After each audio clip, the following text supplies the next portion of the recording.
ইউরিদুনা লিইউতফিউ নূরাল্লাহি বিআফওয়াহিহিম ওয়াল্লাহু মুতিম্মু নূরি। তোমরা নূরকে নির্বাপিত করতে চাও, আল্লাহ তার নূরকে প্রজ্বলিত করে দেন।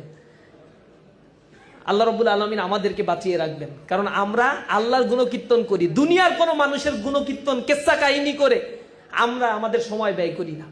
কোন পীর সাহেব কোন গ্লাসে ফু দিয়ে বোমবাস্টিং করে ফেললো, এগুলো বলা আমাদের কোনো বিষয়ের মধ্যেই নাই। আমরা বলি কোরআন এবং সুন্নাহ যা বলেছে, মা আতাকুমুর রাসূলু ফাখুযুহু ওয়া মা নাহাকুম আনহু ফান্তাহু। যা তোমার রাসূল নিয়ে এসেছেন তা গ্রহণ করো, যা থেকে তোমার রাসূল বিরত থাকতে বলেছেন তা থেকে বিরত থাকো। এটা হচ্ছে আমাদের ফিলসফি। এই জিনিসটাই হচ্ছে আমরা বলার চেষ্টা করি মানুষের কাছে। আমরা নিজেদের কিস্সা কাহিনী বলি না, এ কারণেই মানুষের আমাদের কাছে আসে। আসার পরে জীবনের শত রিস্ককে মেনে নেয়। আমরা যখন সাথী বানাই, আমি নিজে বলি যে তুমি যে সাথী হইতে চাচ্ছ, তোমার ক্যারিয়ার নষ্ট হয়ে যাবে, তোমার পরিবার কিন্তু তোমাকে আলাদা করে দেবে, রাষ্ট্র কিন্তু তোমাকে অ্যাকসেপ্ট করবে না। এই 15 বছর এই কথা বলছি।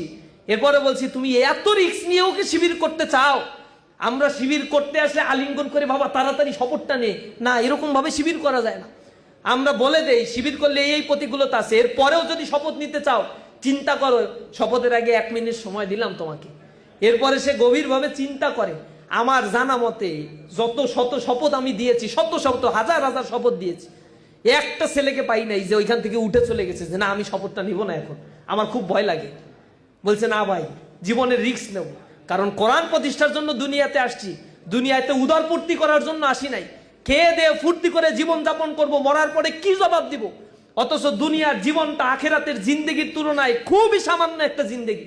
এটা হচ্ছে বিশাল সমুদ্রের মতো, 1 ফোঁটা পানির মতো বিশাল জিন্দেগি। আখেরাতে জীবন যাপন করতে হবে, দুনিয়ায় এই স্বল্প সময় আমাকে আমল তৈরি তো করতে হবে। এই জিনিসটা আমরা মানুষকে বোঝানোর চেষ্টা করি, তখন সে কোরআন হাদিস পড়ে এটাই বোঝে। দুনিয়ার সব নবী রাসূল সম্পদের পাহাড় গড়ে নাই, কিন্তু নবী রাসূলেরা পৃথিবীতে আজীবন বেঁচে থাকবে তাদের কর্মের কারণে। সালফে সালেহিনরা বেঁচে থাকবে সম্পদের পাহাড় গড়ার কারণে নয়, আইম্মায়ে মুস্তাহিদিনরা বেঁচে থাকবে সম্পদের পাহাড় গড়ার কারণে নয়। মানবতার কল্যাণের জন্য কাজ করেছে, জীবন দিয়েছে, এ কারণে তাদেরকে পৃথিবী মনে রাখে। আর হামান, কারুন, সাদ্দাত, ফেরাউন, নমরুদদেরকে কেউ মনে রাখে না, কারণ তারা সম্পদের পাহাড় গড়েছিল। নিজেরা গর্ব করে বলেছিল আনা রব্বুকুমুল আলা, আমি বড় রব।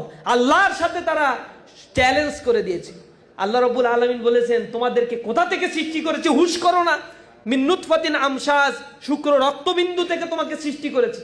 যে রক্তবিন্দু মানুষের শরীর থেকে নির্গত হলে গোসল ফরজ হয়ে যায়, সেখান থেকে তোমাকে সৃষ্টি করে তুমি আমার সাথেই কথা বলো, আমার বিরুদ্ধে অবস্থান নাও। তোমার এত ক্ষমতা, দুনিয়াতে তোমাকে আমি স্বাধীন করে পাঠাই নাই, স্বাধীন চিন্তা শক্তি তোমাকে দিয়েছি, কিন্তু এর অপব্যবহার করলে কিয়ামতের ময়দানে তোমাকে ধরা হবে। এই জিনিসটাই আমরা মানুষকে বোঝানোর চেষ্টা করি।